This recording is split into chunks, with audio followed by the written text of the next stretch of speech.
मंत्री किसान सम्मान निधि योजना में ई केवाईसी की लिस्ट में अपना नाम देखना चाहते हैं तो छोटा सा वीडियो पूरा जरूर देखिएगा।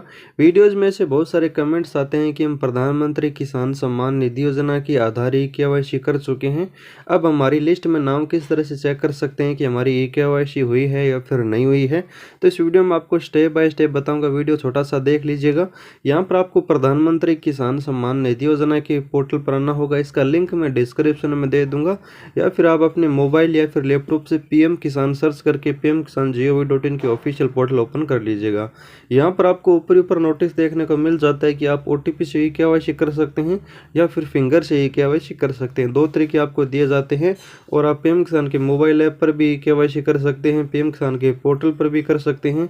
आपको बहुत सारे ऑप्शन मिल जाते हैं ई केवाईसी करने के। अब ई केवाईसी करने के बाद आपको पता लगाना है कि आपकी ई केवाईसी हुई है या फिर नहीं हुई है। और बहुत सारे किसान यही कमेंट करते हैं कि हम लिस्ट किस तरह से चेक कर सकते हैं कि हमारी ई केवाईसी सक्सेसफुल हो चुकी है या फिर अभी पेंडिंग में है या फिर अभी रिजेक्ट हो चुकी है।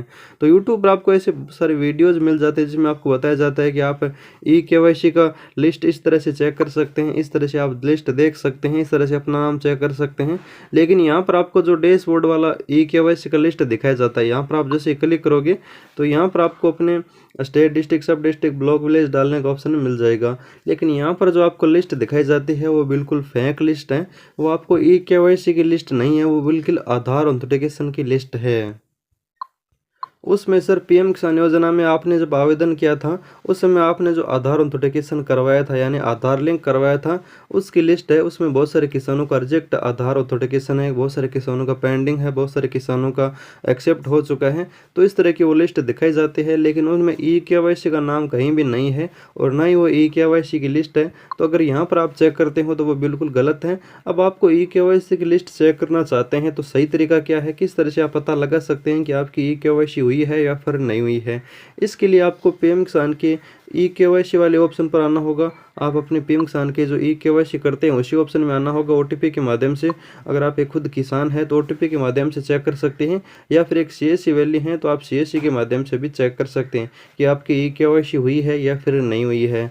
तो लिस्ट देखने का अभी तक कोई भी ऐसा ऑप्शन जारी नहीं हुआ है जिसमें आप लिस्ट देख सकते हैं। आपको ई केवाईसी का पता ज़रूर लग जाएगा कि आपकी ई केवाईसी हुई है या फिर नहीं हुई है, लेकिन आप लिस्ट कहीं भी नहीं देख सकते। अब यहाँ पर किसान को आधार नंबर डालना होगा, जिसको लगता है कि हमने ई केवाईसी कर ली है वो यहाँ पर आधार नंबर डाल लीजिएगा। आधार नंबर डालने के बाद आधार रजिस्टर मोबाइल नंबर डालने का ऑप्शन आ चुका है, तो यहाँ पर आप वही मोबाइल नंबर डालिएगा जो आपने पीएम किसान की ई केवाईसी करते समय यूज़ किया था।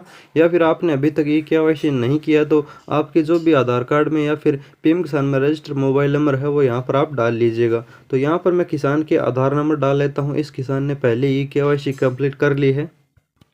मोबाइल नंबर डालने के बाद गेट मोबाइल ओटीपी वाले ऑप्शन पर क्लिक करना होगा, वेबसाइट रिफ्रेश होगी। और अगर आपने पहले ई केवाईसी कर ली है तो मोबाइल नंबर ऑलरेडी एग्जिट्स बताएगा। ये बहुत बड़ा अपडेट है। मैं आपको बता दूं, आप लिस्ट में नाम नहीं चेक कर सकते, लेकिन यहाँ पर आप पता लगा सकते हैं कि आपके मोबाइल नंबर से ई केवाईसी कंप्लीट हो चुकी है। लेकिन आपको यह ध्यान रखना है कि आपके मोबाइल नंबर से किसी दूसरे ने तो ई केवाईसी कंप्लीट नहीं कर ली है, वरना यहाँ पर आपको मोबाइल नंबर ऑलरेडी एग्जिट किसी दूसरे की ई केवाईसी के लिए भी दिखा सकता है। तो अगर आपने किसी दूसरे को मोबाइल नंबर यूज़ करने नहीं दिया है तो आपकी e KYC already exits mobile number बता रहा है, इसका मतलब ई केवाईसी हो चुकी है। आपको कहीं भी लिस्ट देखने की ज़रूरत नहीं है, ना ही तो आपकी ई केवाईसी पेंडिंग है, ना ही रिजेक्ट हुई है, डायरेक्ट यहाँ पर सक्सेसफुल हो चुकी है। यही ई केवाईसी का सही स्टेटस है। इस तरह से आप घर बैठे पता लगा सकते हैं। या फिर अगर आप चाहते हैं कि ये मेरे मोबाइल नंबर किसी दूसरे ने यूज़ कर लिए हैं तो यहाँ पर आपको ओके करना होगा और यहाँ पर मोबाइल नंबर आपके परिवार में कोई और मोबाइल नंबर डालना होगा। उस मोबाइल पर ओटीपी आएगा, ओटीपी आने के बाद यहाँ पर आपको आधार कार्ड की तरफ से ओटीपी आएगा।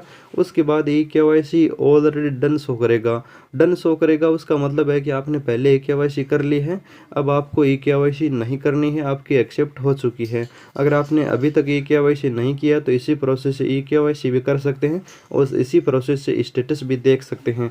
अगर आपको ये अपडेट अच्छा लगा हो तो वीडियो को लाइक कर देना, चैनल को सब्सक्राइब कर देना। धन्यवाद।